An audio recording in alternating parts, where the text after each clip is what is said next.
Are you a disciple of Jesus Christ?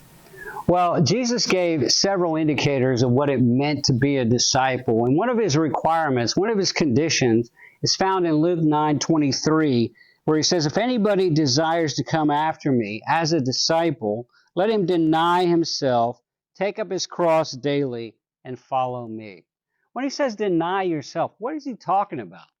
Well, this concept of denying yourself has been rendered as deny, disown, forget, lose sight of, give up all right to, say no to.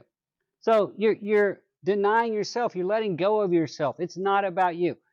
I live in the United States. All we hear is marketing, marketing, marketing, telling us it's all about you, you, you. Reality is, it's not about you. It's all about God. God is the center of the universe, not us. So it's not about us elevating ourselves. It's about us denying ourselves. And then he says, deny yourself and take up your cross. Think about this. A man hanging on a cross. He had no rights. His rights were gone. He had no rights.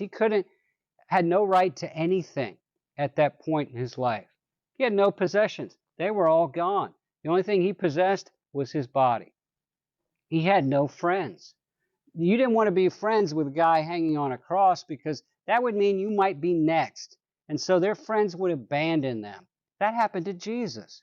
His disciples abandoned him. They weren't there when he was crucified except John. You have no future. It's over. Your future's gone. In a few hours, you're going to be dead. But if you're a disciple of Jesus Christ, you have nothing at that point, nothing but Jesus, who's everything. Well, he says, deny yourself and take up your cross daily. You got to realize this. When they heard this, when they heard take up your cross, they were thinking a piece of wood, another piece of wood, and a man dying a horrible death. To them, it wasn't just having a bad day, taking up your cross, or having a physical difficulty, or a tough person in your family, or a difficult boss. It wasn't that. It was an instrument of torture and execution.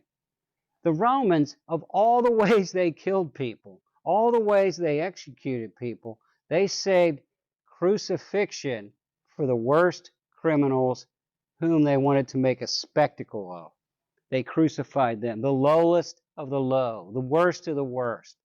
It was shameful. It's been described as brutal, as vulgar, offensive, severe, and intense. It was a big deal, and it was a bad deal.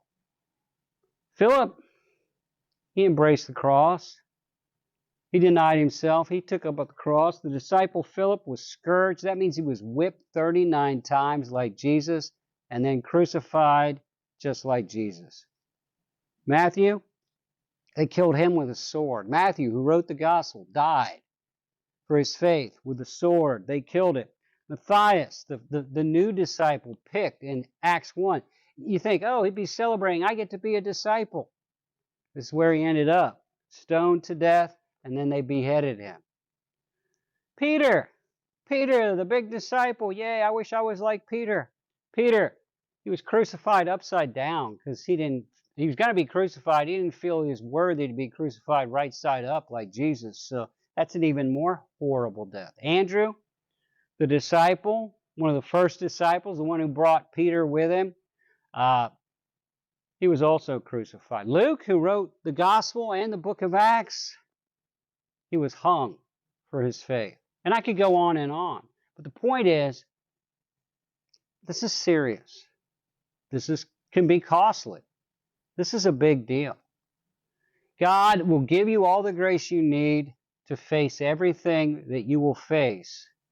But some of you will face severe suffering, maybe intense persecution. Some of you will face death for your faith. I want to encourage you, you lose your life for Christ. It's where you gain real life in Christ, as these men found, as countless have found. This is how you follow Jesus. You start out, you're just willing to say no. And if it takes you all the way to that point, you're ready for it when it comes. Well, I'm Dave Earley. This is Basic Bible Teaching. We do this 5 days a week, daily discipleship. You can follow us on Facebook or subscribe to YouTube. We'd love to have you follow us because we want to help you become a disciple and we want to help you make disciples.